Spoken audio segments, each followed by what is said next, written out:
you're making a difference, and we thank you for that. So, Oh, thank you. I've everyone, really enjoyed talking to you. it's been wonderful. Everyone, go visit bluemonarch.org. You can make a difference. Thank you for joining Behind the Scenes with KJ. I look forward to our next journey together. This has been a Now Media Networks feature presentation. All rights reserved.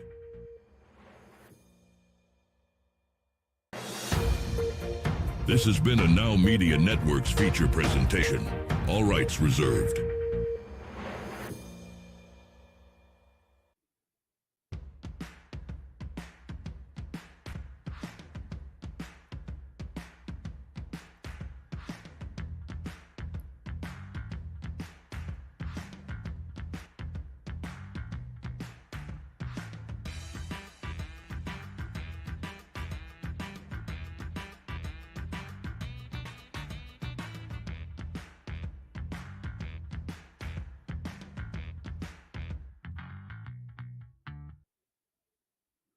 Hey, welcome to Echoes of Impact with Noura.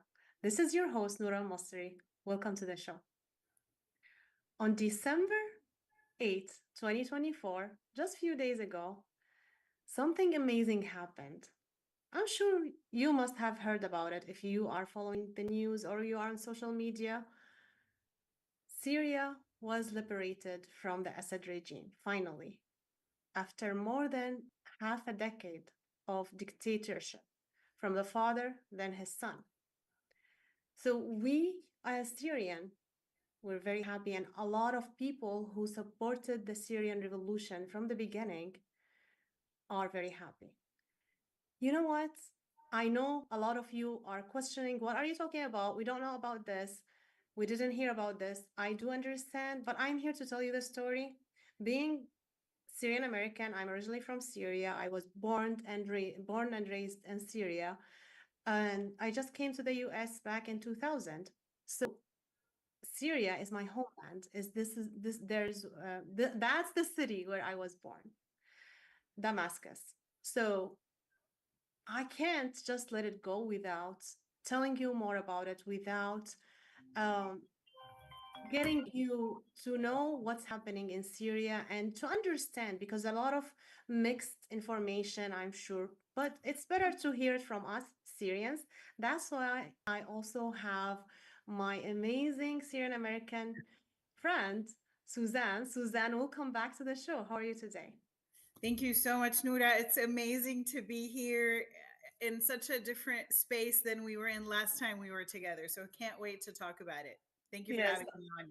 it's amazing. And I can't believe it's here. I can't believe there was a victory, a great victory happened, like without us really knowing this is gonna happen now this year. What a great day! What a great way to end the year, right? I know 2024 certainly turned out to be something incredible for us as Syrians, but I think, as we talk more, we'll realize this is a great victory for just humanity in general. So, yes. Absolutely, absolutely. So, Suzanne, can you give the audience like overview of the history of Syria, like how the Assad regime came into power and why the people revolted against him? Like we can start about the history now and then we can talk. Sure. And let me, even before going into the history, Noura, let me just say, um, it's we just feel elated. That's the word I'm using, elated. I really feel like a child who's just at a beautiful carnival, and I just want to have a good time, and I just want to enjoy it. And the biggest thing is, I just want to be with all my Syrian colleagues and friends and family, and in Syria on the ground. I don't think I've ever felt this happy in my life, while also recognizing that this is an incredible moment in our lifetime and that it doesn't come at an easy price, and that a lot is still left to do in terms of getting the country back on track after 54 years of oppression. So, Yeah. thank you so much for allowing us as Syrians to talk about it with your audience. Sure. Um, So, Suzanne, since we're talking about victory, what were you doing when you heard the news? Well, the movement started during Thanksgiving weekend, right? I was Mhm. actually in Boston with some family. We had a little family reunion, and we started hearing what was going on. And it was just like when the revolution started in Syria, you really couldn't tell that it was actually happening. It took you a few hours and days to fathom what was actually going on. And first watching the opposition forces take um, Hama and Halab and get to Homs, and then finally getting to a place where we just never thought would happen in our lifetime. So it started in Thanksgiving, where I thought I was going to have time off with family, but I was working with our colleagues and watching as we saw everything unravel. And then the day of liberation, we were actually out in a rally here with our community in Southern California. And we were just at our happiest, again, not realizing how fast everything was going to happen. And that night, I just wanted to be with my best friends. We all got together at their parents' home, and we were just watching the news. And together, we just watched it happen. We were crying. I don't think I've ever cried so much. As a matter of fact, I heard my best friend say, I don't think I've ever seen Suzanne cry so much, but you were just letting go of all the pain. And we were saying, if we were feeling this way, what are people on the ground feeling? Like, no one can imagine what that feeling is. So that's Absolutely. right. Where were you? Absolutely. I am actually in Chicago. So for everyone to know, like we were planning a rally to support the movement that started on Thanksgiving, like you said. We could not imagine this could be a celebration. We did not imagine this could be a celebration. So in the last couple of days, I just didn't want to stay home, just like you. Want to be with your loved one. I went to my family. We were always all of us watching social media, watching the news, like talking like on our WhatsApp group and everything. So it was just like amazing. I couldn't believe it, and none of us like could believe it. And as soon as it happened, like I kept listening and reading like the Syrian people. Uh, what? يسقط, you can tell in English. The Assad regime. Yes. Yes. So like seeing that on the news was just incredible. It's amazing. I can't say it again. Say it again. I want to hear Syria has been liberated. Assad has been, already left Syria. We don't know. At that time, like we did not know where he is. No one cared. But hearing that he falls, like the regime has been fallen and no longer in Syria, it was just like I didn't cry first, but I was overwhelmed with joy. Like I was just like, oh my God, like hugging everyone, like so mad. And on that Saturday, no, on that day of the celebration, it was the next day. We celebrated and like we were hugging each other, especially those who were in the beginning supporting the revolution. We were all together, so we were just hugging each other. Like we haven't seen each other for a while sometimes, and we just like were hugging each other. For me, it took me a week until I just cried myself out, like watching and crying, watching and crying.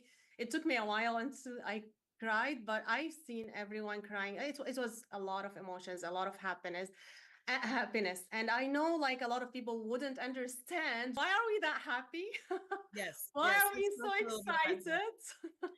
But we we will tell you guys, don't worry. Yes. So I mentioned that this was a liberation from 54 years of oppression. So basically in 1966 there were several coups where the Assad regime, Hafiz al-Assad, the father, basically took over power through a series of coups in Syria. And from then, the regime wanted such a stronghold on the people of Syria because they wanted to make sure they stay in power no matter what. Anytime anyone dissented or anytime there was a group that just was not befitting of the Assad regime fan base, that group was looked upon disfavorably. But, it wasn't just a regular political conversation. It was the way they got rid of these groups was through absolute massacres. And I'll start by talking about the first and foremost 1982 Hama massacre, where the regime really wanted to make sure the groups in Hama who were dissenting learned a lesson, but not just any lesson, one that really just pushed people down so hard that they would be too afraid to rise again. And so the regime tanks basically surrounded the whole city It was a 27-day siege that included complete bombardment and murders of innocent people, men, women, and children, just to death, innocent people, just because they did not agree with what the regime was doing and they were dissenting. I remember actually in the 80s, I lived in Kuwait with my parents, and I remember being at an event where the massacre had just taken place. And of course, these things weren't talked about like today on social media, but there were recordings of people telling the stories, and they came on cassette tape. So I remember sitting in a living room, my parents and their friends, and they played this cassette tape, and there was the voice of a man telling the story and just crying and crying as he talked about how the regime entered the cities and killed innocent people. And it was such a haunting voice. But you know, you're young, you don't think about it, you move on. And then you get to a place in your adulthood where you finally understand what's going on, which takes us to how the revolution started. Yeah, absolutely. I remember, like, I didn't know, I grew up in Syria until I was 16. We moved to Saudi Arabia. And I remember when I heard someone like very happy just because at that time, Basil al-Assad was killed in a car accident. She was very happy. And I was like, why is she so happy? Because no one talks to us about this as children. And then she started talking about what happened during 1982 in Hama and how it killed more than 40,000 people in a couple of days. And, you know, and I was like, shocked. I was in shock because as a kid, like, well, no one told me. I didn't know. And Syria, I did, you know, so I was really shocked. So, and, you know, like, people don't know, maybe like a lot of people since the 80s, they couldn't go back to Syria and until the moment because I mean, yeah, and that's the thing. You never want to be happy for hearing that someone died, right? But yeah, they've put the people in such a scary and sad and angry space that unfortunately you then want your opponent to have that demise. But basically, while the massacre in 1982 happened, like you said, anyone who dissented at that point was taken to prison, tortured. And that's why people either fled the country and stayed out for years because they knew they would be taken into prison if they went back. We are some of these people because we started working on the revolution. But people were being detained by the regime for years. It's funny, we've always known how bad the regime was, but even yeah. now, as And we're Suzanne, watching, before you continue, we're going to take a break and come back to just remember what you were going to say. Okay, guys. I will. This is your host, Noura Al Masri, and this is Echoes of Impact with Noura. We'll continue talking about Syria with Suzanne after the break.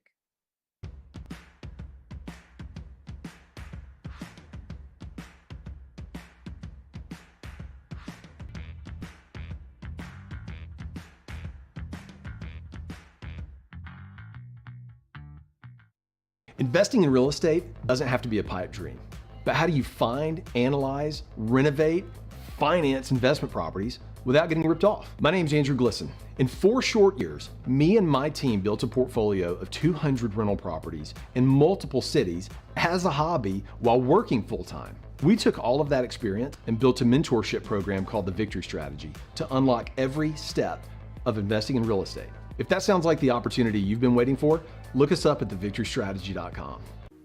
Do you have a car sitting around you want to get rid of? Well, here's a great idea. Donate your car now to help local veterans in your area. Yes, just make one fast call to the Veteran Car Donation Program. Within a few days, we'll come and remove your car for free. You can donate any car in any condition. We'll use our vast network to sell it. The proceeds raised go to help local veterans and their families. And you get a tax deduction. And all you need to do is make this free call. Clean your yard up, get rid of an old car, and help the vets. We make it easy. Make this free call now. Book your fast and easy pickup. Call the Veteran Car Donation Program now.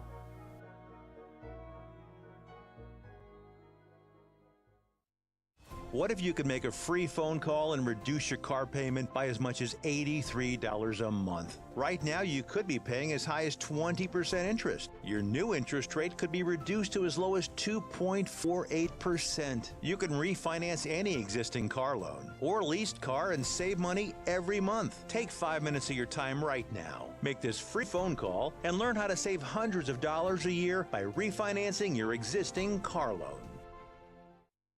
Usted viene a este país a vivir el sueño americano. Trabaja duro y es el soporte de toda una familia. Pero hay una cosa que no lo deja dormir. No ha hecho su declaración de impuestos en los últimos años y debe mucho dinero al IRS. Usted no ha tenido el tiempo o no entiende las leyes del IRS, pero no puede dejar pasar más tiempo. Usted está poniendo en riesgo a su familia, su cuenta bancaria, su casa, su trabajo y hasta su estatus migratorio. Debe dinero al IRS, deudas de impuesto comercial o personal, impuestos de 1099, congeló el IRS su cuenta, llamó el IRS a su empleador, debe $10,000 o más. El IRS tiene programas especiales que pueden reducir sus deudas tributarias y nosotros lo podemos ayudar a llegar a un acuerdo con el gobierno para que pague mucho menos de lo que debe. Además, podemos preparar sus impuestos atrasados y corregir cualquier error en sus declaraciones. Llame ya para hablar con nuestros expertos y reciba nuestra ayuda inmediata. Do you have diabetes? If you have insurance, you may qualify for a new continuous glucose monitor. With a CGM, you can continuously track your levels and trends, spend more time in range, significantly lower your A1C, and share important data with loved ones and caregivers. Most importantly, a CGM eliminates the one thing most people with diabetes hate: painful finger sticks. Take charge of your health. Order your new continuous glucose monitor today. If you use insulin and have seen your diabetes care provider within the last 6 months, you may qualify for a CGM today. We'll do all the insurance paperwork and deliver your new CGM at little or no out-of-pocket cost to you. Medicare and most insurances cover continuous glucose monitors, so don't wait. Have your insurance handy and call the CGM Health Hotline now.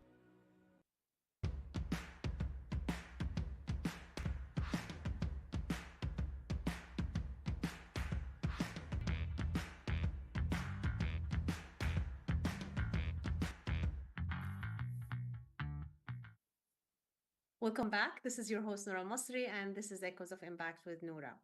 So we were talking about Syria and the Hama massacre, if I'm saying this right. So we were talking about that, and Suzanne was about to tell us something. As she said, like, no one are happy for someone death, but when a mom lose their children, lose their loved one, they feel that karma happened. They feel like God did not leave them alone. He is watching and seeing what's happening, and he's not gonna just let their rights go, or their the oppression move away, or the dictator who killed their children just go without any questioning or without paying for what he did. So Suzanne, I hope you didn't forget what you No, I held on to it for you. No, I was talking about how, while we know how horrible the regime is and what a criminal regime it is, we're still today shocked at some of the stories we're hearing. And while we're elated, there's also a deep source of pain that has come with this elation, because now we're seeing all these detainees come out of Assad's prisons. We're also seeing that many did not come out, which meant many have been killed by the regime and unfortunately won't be reunited with their parents. But I recently heard a story that I'd never heard before, that while we knew when people dissented, they were imprisoned, tortured, and killed eventually in most cases, the regime made it a goal to actually capture someone from each family in Syria, because they wanted each family to understand the severity of what it meant to dissent against the regime, that you just can't say anything. And as a result, no one congregated to talk about politics. No one could dare criticize the regime or anyone that was part of the regime network. People were always afraid. We grew up always hearing the walls have ears. You couldn't say anything in your home, and on your phone, you couldn't talk about it. really, Syrians were in an open prison, basically. They had to watch everything they said and pretend they were okay with everything, because otherwise they knew someone in their family could be taken to prison anytime, and be tortured and killed anytime. But that's when the Absolutely. revolution. Yeah, sorry, go ahead. No, and we carry this with us to wherever we go. Like, it's not only in Syria. What if someone heard you and then they reported on you? And like you said, like I might personally know 7 in my family. They were imprisoned, and a lot of them has been disappeared. And I am sure you know a lot as well. Like you're really on point. Like we're having a lot of every family felt it and say it, because if someone told you about it, oh, maybe they're just not talking about the right thing. Right. Maybe they're just making things up. But when you see it in front of you within your family, you're really scared now. So this is why, like, I know some people, they're afraid until now to talk. Yeah. I mean, which is weird, but I mean, it's half more than Because half a it's part century. of their makeup now. Yeah, that's Mhm. how they lived, grew up. So that's all they're used to. They don't know what Yeah. it's like to say what's on their mind. Yeah, Yeah. yeah, Yeah. absolutely. So let's move on to the revolution. Like in 2011, March of 2011, when the revolution started. Like, can you talk about this? And Suzanne, you were involved since the beginning, and you are amazing because you put always Syria first. Like, you don't want to do anything other than like caring for the Syrian people and supports the freedom of the Syrian people working here in the US, and supporting the people on the ground to get their liberation. So thank you so much. Like, as Syrian American, I'm really grateful that I know you as a friend, and I'm really, really happy that you agreed to be with me today to talk about Celebrate Syria. Nuda, thank you so much. That's so sweet coming from you. I mean, you are a colleague in this work, and I really thank God every day that I was surrounded by a network of people who just made it easy to be involved in this work and pulled me in this work. And it was just, it's not something I even had to think about. When you're surrounded by the right people, you're pulled in the right direction. And so thank goodness we started together. Thank goodness we continued. We never gave up. So many people would ask us, why are you still working on Syria? Nothing is ever going to change. Nothing's going to ever happen. We don't believe in advocacy. Well, let me tell you, when you believe in a cause, you do whatever it takes. You don't stop. And thank God we were from the people who never stopped. And we were able to see this day, and knowing that when our people on the ground liberated Syria, we were always there for them, and we never gave up for them. So thank goodness we got here. And it all started in the spring of 2011 when this wave of protests started in the MENA area, started in Tunisia and went through so many countries. In some countries, it worked out to a degree. In others, it was just a terrible outcome. No one ever thought it would happen in Syria. I think Syrians knew just how bad this regime was. They never thought it would happen. But you know what? A few young age children in Daraa went and spray painted a slogan on the wall, Jacques Doria Doctor, Bashar al-Assad, Hafez's son, who took control of Syria in 2000, basically continued his dad's direction of horrible criminal regime actions. He was an ophthalmologist, so that's why they wrote, "Doctor, your turn has come. You will also be toppled at some point." Those kids were taken to prison. They were tortured. They were 12 and 13 years old, but tortured, terrible torture ways. We won't even go into the details for the sake of our audience. And the parents went crazy. They went and asked for them. And the regime forces basically said, "You're never going to get your children back. Go make new ones if you want to.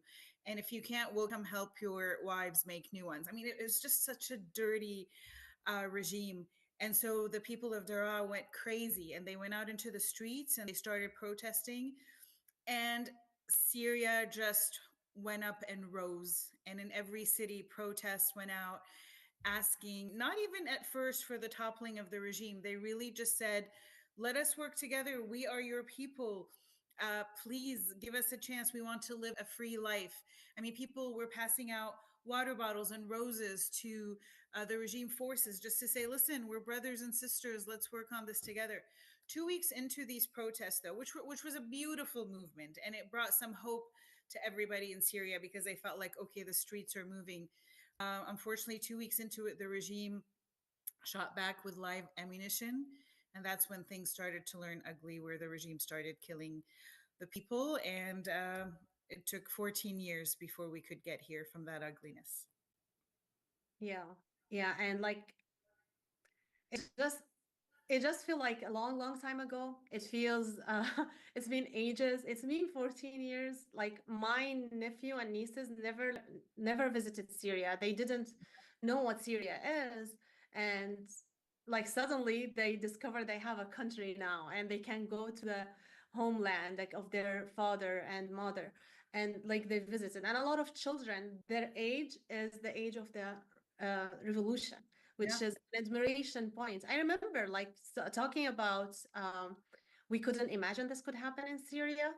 When we were celebrating Egypt here in Chicago, the Egyptian Council, we were holding a sign says Happy Valentine Egypt, and me and my Syrian friends looked at each other like, like we didn't say anything, but we could feel it, like, could this happen in Syria? And one of the guys was like, Syria is next, and we were like, maybe not. Like we didn't say anything. We did not expect this to happen at all, and then it happened, and that was a great moment. And a lot of Syrians changed their direction. You were not in this work before, Suzanne, and you were dragged into this work.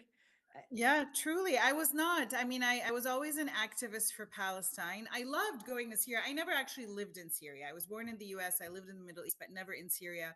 But, when I was in college age, I would go every summer and spend the full summer, and it just felt like home. I mean, I went and did everything Syrians do every day. I lived the Syrian life, and it just really felt like home. But I was never into the politics part of it. And when people spoke of what the regime does, I thought, no way someone could be so cruel. These people are overreacting. And I just was so oblivious to it. I was active on Palestine, and then the spring started happening, and I really started paying attention. And then there was the first rally here in Southern California, actually by the Syrian American Council. And I went to it.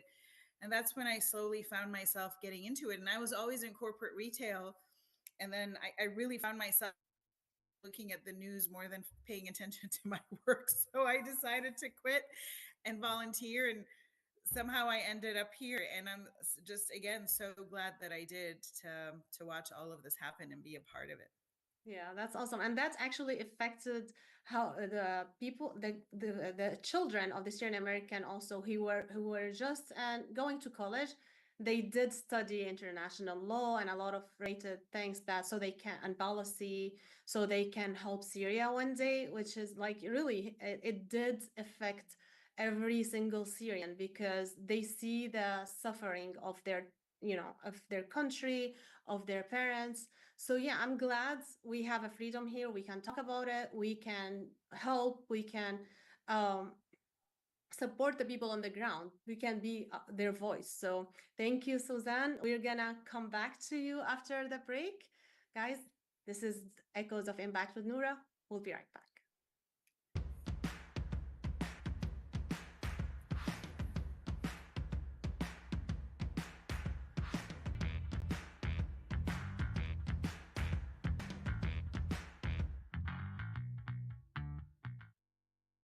If you turned 65 recently like me, it's important you find a Medicare Advantage plan that gives you the coverage you're looking for. But finding one can be difficult.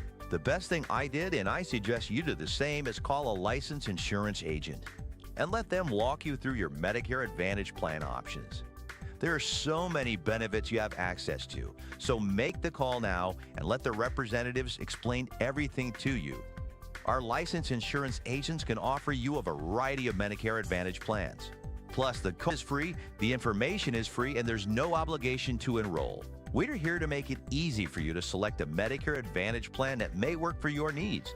Finding a Medicare Advantage plan can be easy if you do what I did. Make a quick call right now to learn more. Thank you.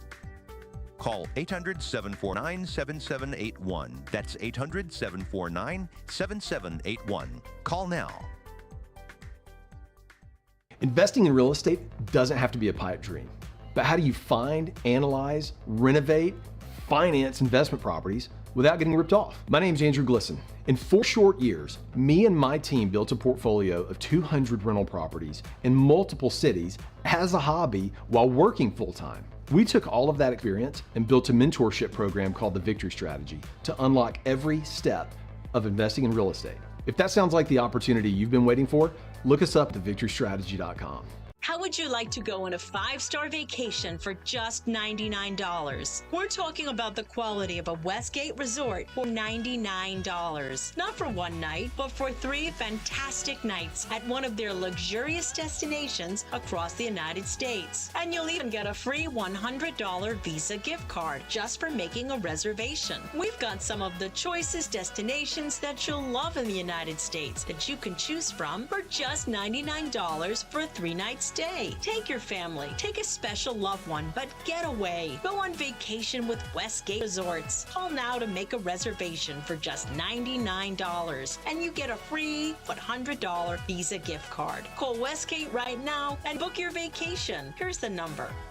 Call 877-930-3491. That's 877-930-3491. Again, 877-930-3491. Do you have a car sitting around you want to get rid of? Well, here's a great idea. Donate your car now to help local veterans in your area. Yes, just make one fast call to the Veteran Car Donation Program. Within a few days, we'll come and remove your car for free. You can donate any car in any condition. We'll use our vast network to sell it. The proceeds raised go to help local veterans and their families. And you get a tax deduction. And all you need to do is make this free call. Clean your yard up, get rid of an old car, and help the vets. We make it easy. Make this free call now. Book your fast and easy pickup. Call the Veteran Car Donation Program now.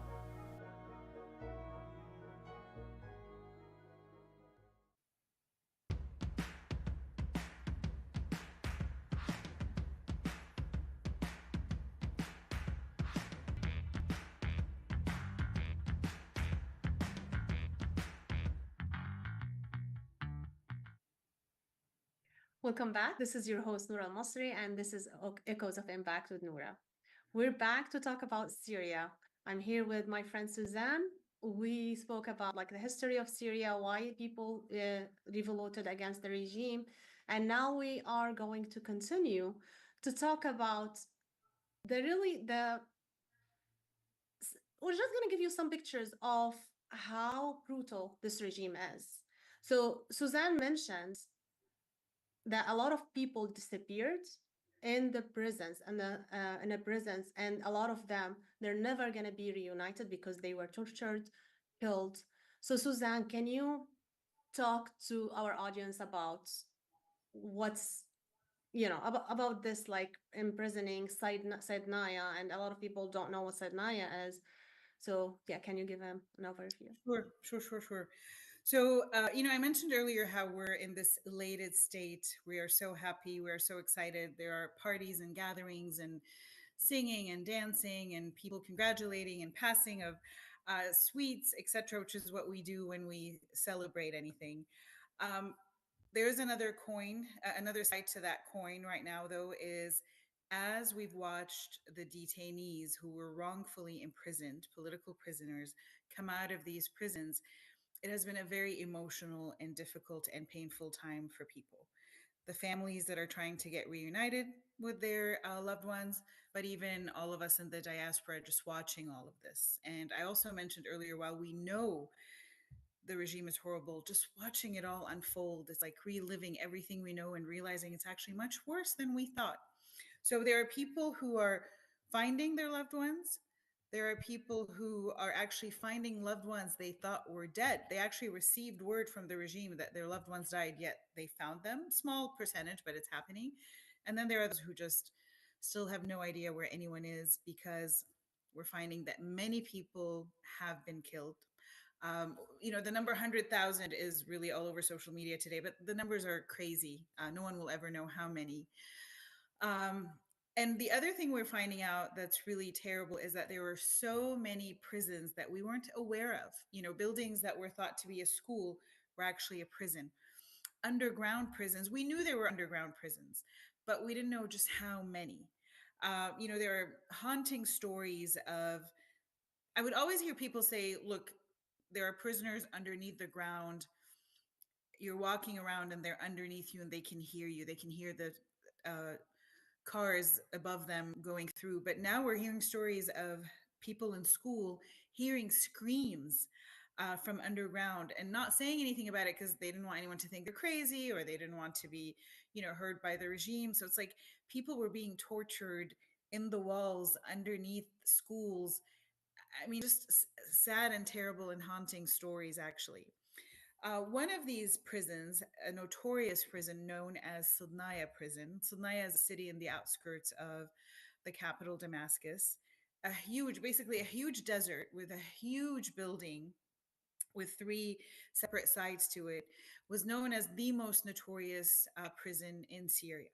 And it was known to have something called the Red Dungeons. That's where they sent everyone off to die. Recently, the opposition forces, a lot of civil society organizations were able to go in and to start to uncover, first release the detainees, then uncover what's going on, look for the missing.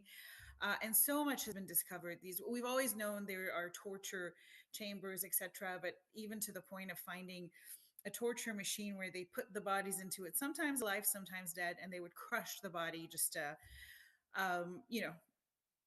make more room for more dead bodies, and just really, really sad stories. It's even very difficult to talk about it. But even this morning, they are discovering mass graves where people were just thrown into these mass graves, not given a chance for their parents to bury them correctly, to, honor them in the right way. Because again, to the regime, Syrians were nothing but, just nothing. They meant nothing, basically, and they were treated in such a way. So watching these stories come out has been really painful to everybody. So we recognize that as we celebrate, there's also a lot that needs to happen to really bring back those folks, at least in some sort of honorable way, remember their memories. But still, it's so it's such a still moving process right now. It's still looking for people. It's still finding names, paperwork, any evidence, trying to hold on and watch for that evidence. A lot of the experts are saying, please, let's make sure we're doing this in the right way so that we don't lose any evidence, because in the end, the regime has to be held accountable, and all of this is evidence. So it's a two-parter. It's finding out a last word about where the person happens to be. Are they dead? Are they somewhere? And also preserving all the documentation for accountability purposes. So it's something that'll take a while. It's 54 years worth of this kind of brutal action. So cleaning it up is going to take a long, long time. Yeah, it's really heartbreaking to see the family don't know, like, if their son or daughter are alive or not. I know, like, some people, they don't want to believe that they're not going to find their son or daughter anymore. They just, like, no, like, maybe this guy looks like him. Maybe this woman, like, I know a lot of people, like, looking for children. I know, like, one of the detainees, like, she was taken along with her 6 children, Resha Abbasi, I think. And they're looking for, she disappeared. They don't know anything about her, but they heard that there is maybe something, like, maybe they're taking these kids to an orphanage, and they tell them they don't know their parents technically. Like, did you hear anything about that? Like, is it true, or are there just people talking about this? So we don't know. So Dr. Rana Abbasi was actually a professor who was a top chess player, just this amazing woman. She had, I think, 6 children, and her children and her husband were all taken one night. And just now we're starting to hear from her family what exactly their demise might have been. There's been so many different details. I really can't speak to something specific because I don't know if something was fully 100% corroborated yet. And that's where I think people are asking folks to just calm down, wait to hear absolute documented news so that, everything reported is correct, etc. But yeah, I mean, this is one family of so many families, so many stories like that. So yeah, we don't know. The kids could be anywhere. They could be dead. They could be at an orphanage. We don't know.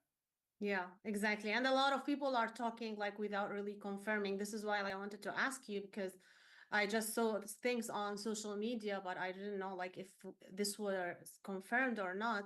A lot of unknown. And like you said, like it's gonna take a while. It's not going to be like one day, just like it's gonna all happen. So Suzanne, I want to move into Ahmed al-Shara, the guy who went in and liberated the cities and ended up in Damascus. So a lot of talks about him, like him being as, Jolani in the beginning, and a lot of these talks and people like Syrians, like for us Syrians, we see those are the Syrians who were kicked out of their country and be forced to be refugees. They came back and fought to get their freedom because everyone else forgot about them. So can you tell us more about Ahmed al-Shara? Sure. Ahmed al-Shara, so he was one of the leaders in the groups, the opposition forces that all went out and liberated all of the cities in Syria and eventually all of Syria.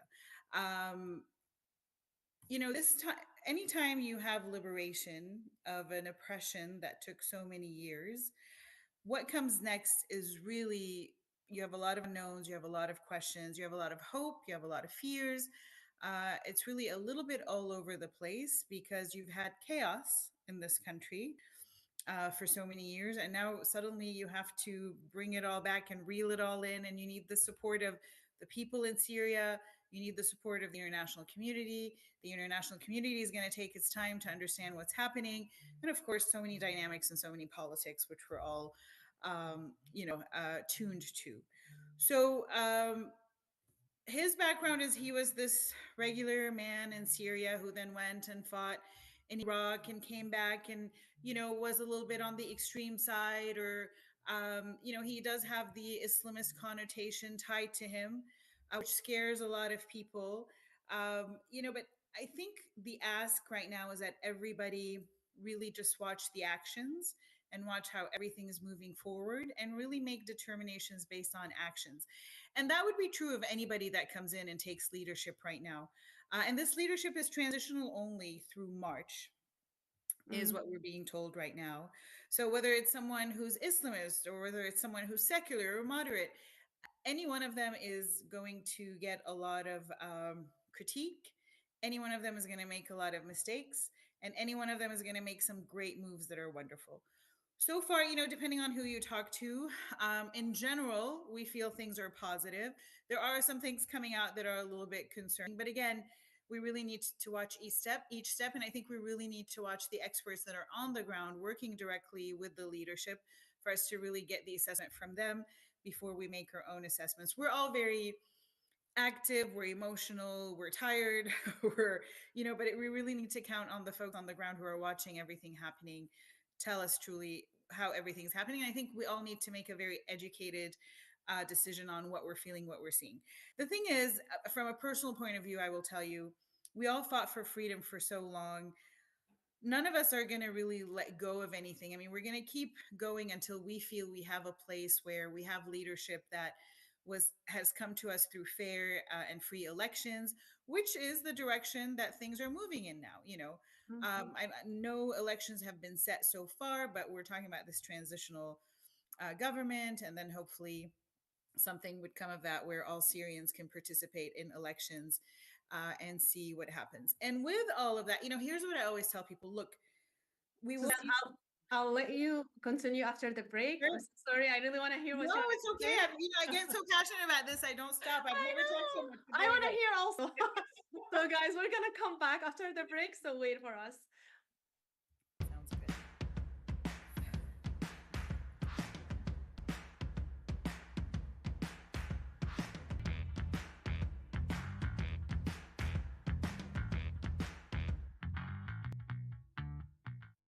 How would you like to go on a 5-star vacation for just $99? We're talking about the quality of a Westgate resort for $99. Not for one night, but for 3 fantastic nights at one of their luxurious destinations across the United States. And you'll even get a free $100 Visa gift card just for making a reservation. We've got some of the choicest destinations that you'll love in the United States that you can choose from for just $99 for a 3-night stay. Take your family, take a special loved one, but get away. Go on vacation with West Resorts. Call now to make a reservation for just $99 and you get a free $100 Visa gift card. Call Westgate right now and book your vacation. Here's the number. Call 877-930-3491. That's 877-930-3491. Again, 877-930-3491. ¿Tiene un carro, camioneta o SUV viejo en su casa? Aunque no funcione y piense que es chatarra, usted puede llamar al número en pantalla y donarlo a Susan G. Komen para ayudar a salvar una vida. Nuestro personal calificado va hasta su domicilio a recogerlo de forma totalmente gratis. La donación de su automóvil, camioneta o SUV viejo ayuda a apoyar a las personas afectadas por el cáncer de mama, así como también al trabajo vital de Komen en investigación, atención al paciente y educación. Necesitamos su ayuda.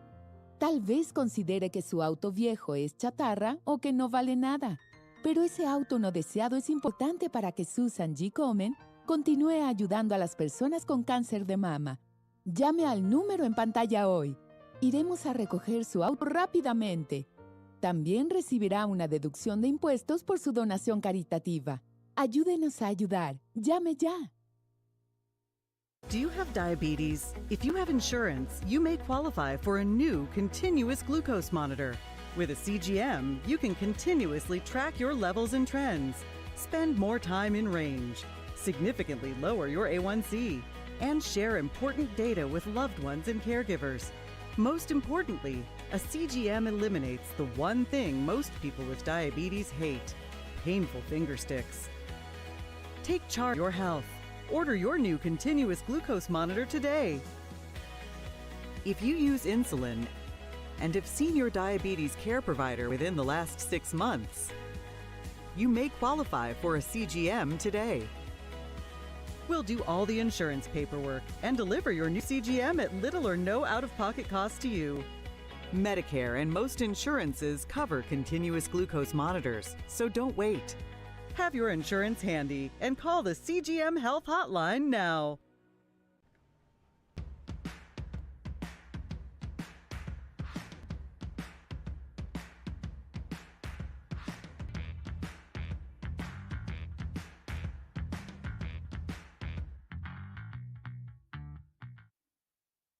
Welcome back. This is your host, Noura Al-Masri, and this is Echoes of Impact with Noura. Let's continue with you, Suzanne. I don't want to waste time. For sure. You know, we were saying that there are lots of unknowns. There will be some chaos. There will be some roughness. Things are not easy on the ground right now at all. But I want us to remember that we've always, when we advocated with the American government, our government here, when we advocated with diaspora governments, etc., we've always said, look, please go to the root cause. Don't fix the symptoms. Go to the root cause. Look at how we can hold the Assad regime accountable. And now that has happened. The root has been removed.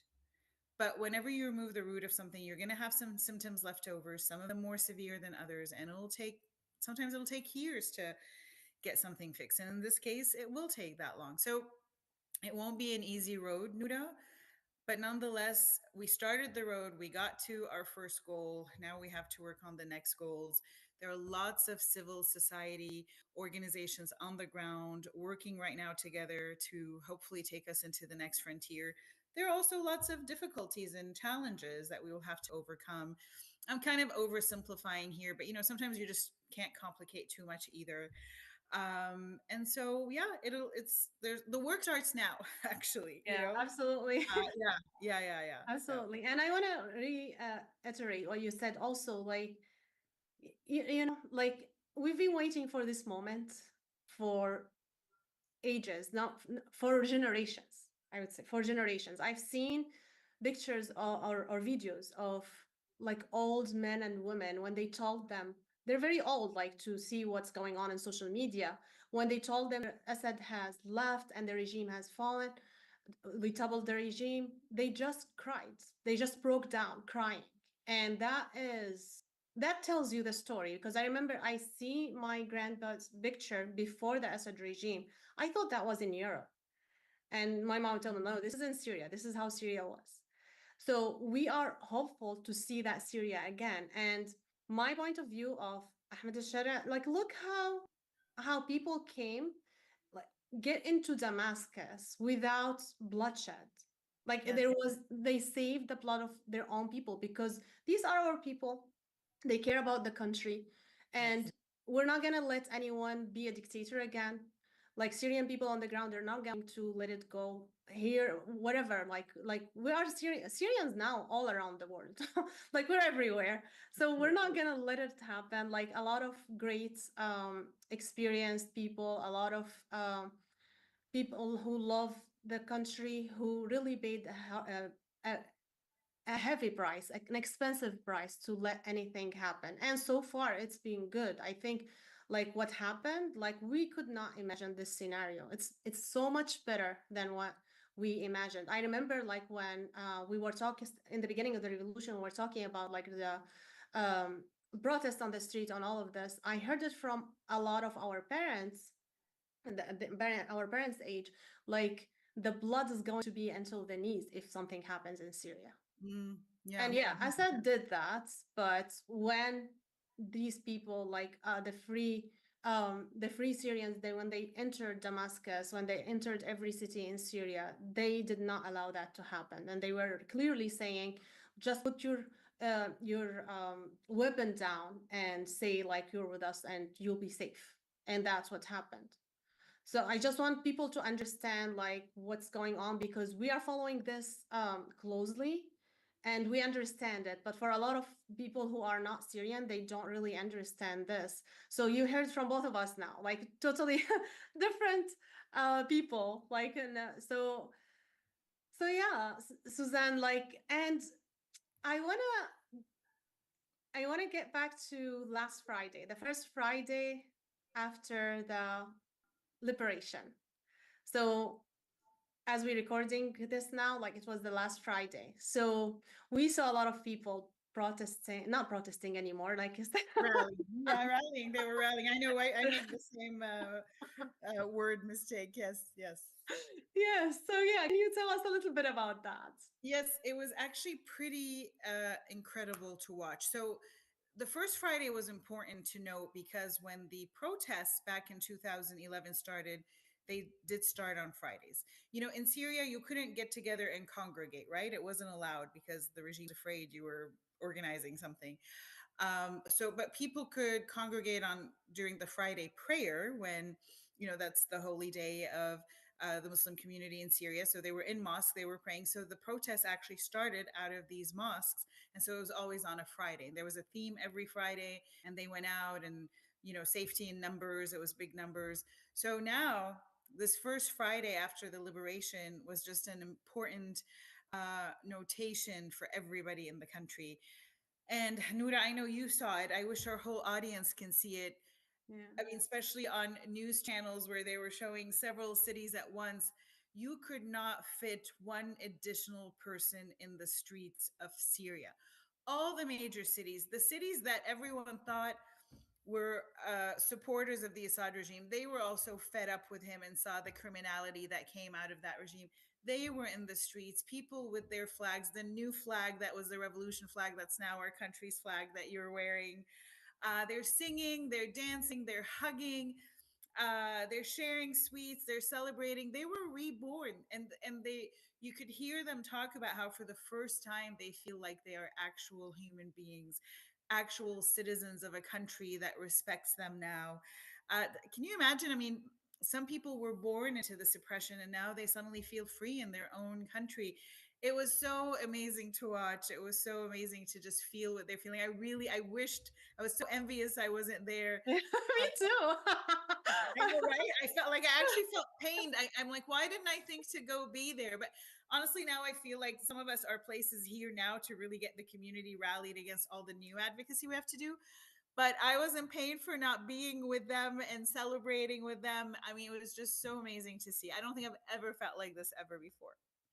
Yeah, absolutely. Like, yeah, like you said, like there's not more happiness because this is something we don't witness often, right? In your Yeah. lifetime, you might witness it or not, and we are I lucky to say witness this it all in the our time. lifetime. I'm sorry, I know I interrupted you, but you and I are thinking the same exact thing. Like we worked for it, we believed in it, we knew it would happen. I think towards the end of our work, we didn't think we were going to see it in our lifetime, and so the first night, of the liberation, I had a bit of a panic attack when I was ready to go to sleep. I'm like, okay, I have to sleep for a couple hours.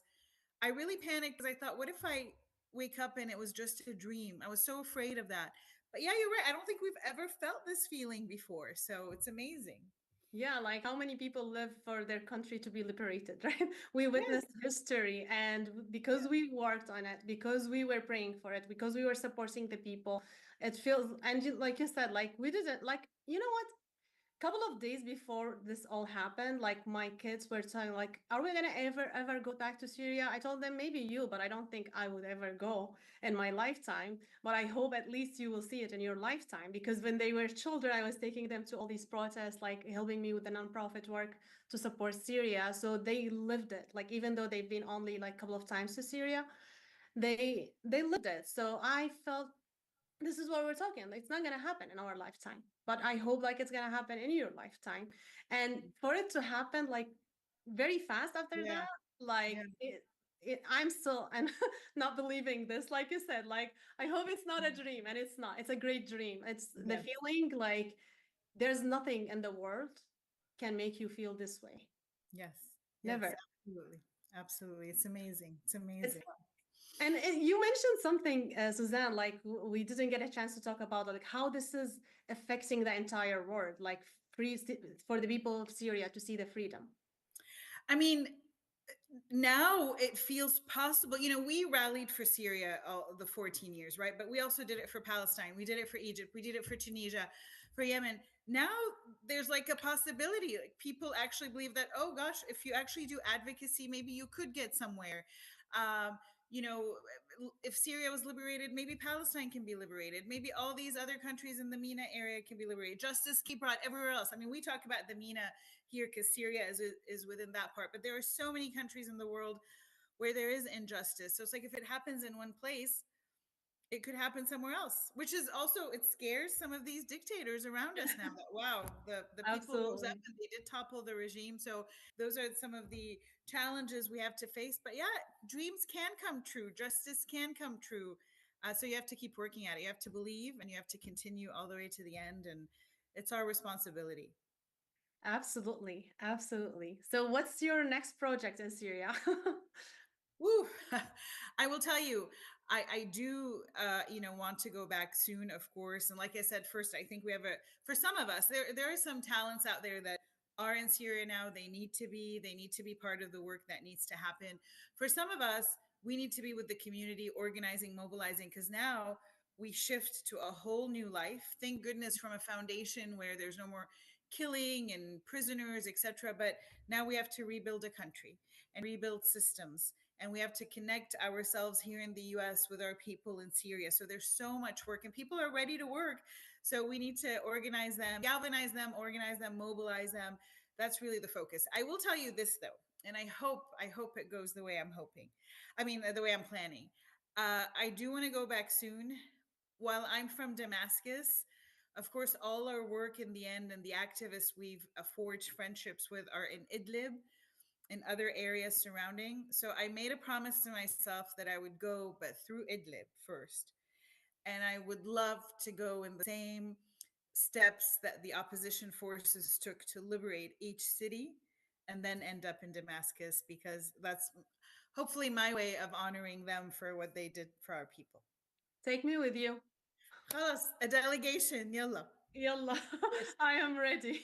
Yeah, I can't wait like to see what's what we can do all to support. Like we're all ready, like we are happy and ready and optimistic, and now we have hope. And like you said, like we can go to Syria, we can do these conventions in Syria.